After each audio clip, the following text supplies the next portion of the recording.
5 నిమిషాలు కరెంటు పోతేనే చాలా మంది గాయ అవుతారు. కరెంటు గింతసేపు ఎందుకు పోయింది, ఇంకెప్పుడు వస్తుందని కాలుగాలిన పిల్లి లెక్క అటు ఇటు తిరుగుతుంటారు. అదే అసలు కరెంటు మొత్తానికే లేకుంటే ఇంకెట్లుంటుంది చెప్పుండ్రి. ఏంది పిల్ల ఏం మాట్లాడుతున్నావు, కరెంటు లేకుంటే బతికే కాలమేనా ఇది అన్న మీద కోపానికి వస్తున్నారు కదా. అవు మనం అట్లా అలవాటు పడ్డం కాబట్టే కరెంటు లేకుండా ఉండలేకపోతున్నాం. కానీ పాపం వీళ్ళు జీవితంలో మొదటి పరి కరెంటు చూసే వరకు ఎట్లా సంబురపడుతున్నారో చూడు రూపారు మీరే.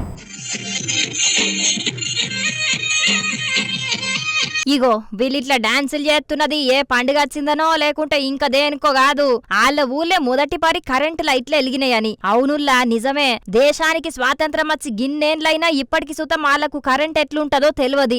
ఇప్పుడు కరెంటును కండ్ల చూసే వరకు వాళ్ళ ఆనందానికి పట్టపగ్గాలు లేకుండా పోయినాయి. గందుకే గిట్లా డాన్సులు చేసి సంబురపడ్డరు.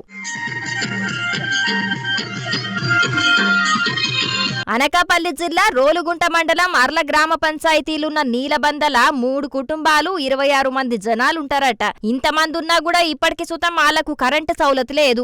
ఇప్పుడు దేశం మొత్తంలో కరెంటు లేని ఊర్లు ఉండద్దనే ఉద్దేశంతోని సెంటర్ సర్కార్ పనిచేస్తున్నది కదా. అట్లిప్పుడు ఈ ఊరికి కరెంట్ ఇచ్చింది అన్నట్టు. ఈ ఊరే కాదు, ద్రౌపది ముర్ము మేడం పేరును రాష్ట్రపతి అభ్యర్థిగా ప్రకటించే యాళ్లకు వాళ్ళ ఊరికి కూడా కరెంటు లేదు. ఆమెను రాష్ట్రపతి అభ్యర్థిగా ప్రకటించినాకనే ఆగమేఘాల మీద కరెంటు పోల్లేసి కరెంటు తీగలు గుంజిండ్రు. కానీ దునియా ఎంతో అభివృద్ధి చెందిన గీ కాలంలా ఇంకా కనీసం కరెంటు కూడా లేని గ్రామాలున్నాయంటే దేశాన్నేలే రాజకీయ నాయకులు ఏం అభివృద్ధి చేస్తున్నారో, ఎవరిని అభివృద్ధి చేస్తున్నారోనని తిట్టాలనో లేకుంటే ఇప్పటికైనా ఏసి వాళ్ళను కూడా గుర్తించినందుకు తారీఫ్ చేయాలనో సమజ్గాకుంటున్నదని అంటున్నారు ఈ ముచ్చట తెలిసిన గిరిజన సంఘాల నాయకులు.